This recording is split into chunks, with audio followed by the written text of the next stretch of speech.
Well, I mean, I think it was easy to predict that there would be some of the sort of paramilitaries, militias under the popular mobilization units going into Tal Afar. I think for two main reasons. One, geographically, it's a way to try and stop ISIS supply lines and to stop Daesh from movement, basically. But second, I mean, Tal Afar is home to many Turkmen, and which include Shia Turkmen as well. And there's been to some extent massacres going on, or they view this as a place where the Shias have been targeted to some extent. More generally, the Turkmen issue is problematic. So I think for these two reasons, Tal Afar has always kind of been up there as one of the places where they would go, even though it's not in Mosul. These militias, these paramilitaries, the problem with them is that the people of Mosul and the people who are under the Islamic State are wary of them, are to some extent fear them, and associate them to previous rules, particularly those that are closer to Iran.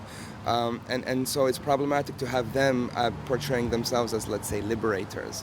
And we've seen in the past, in Tikrit and some other places, times where there can even be revenge killings, because some of them might be guided by this idea of revenge.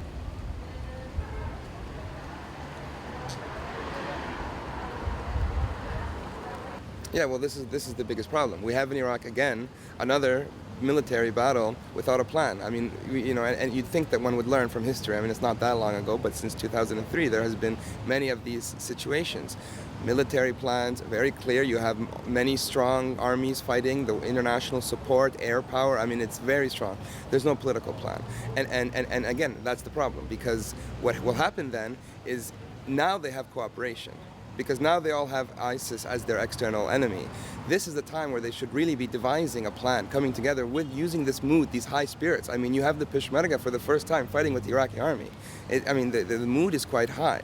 This is the time, if they're unable to reach a plan now, how are they going to reach a plan when the vacuum that's inevitably going to emerge in Mosul, when it emerges?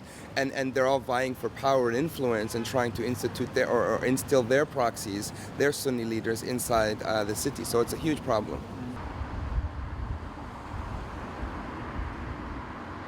Well, I think many of the Sunni leaders are waiting to see, they're kind of waiting to see what will come.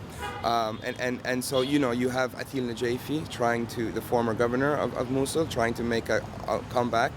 But again, a question of that is how much in touch someone who's been outside of, the Mosul for 2.5 years, how much in touch he could actually be.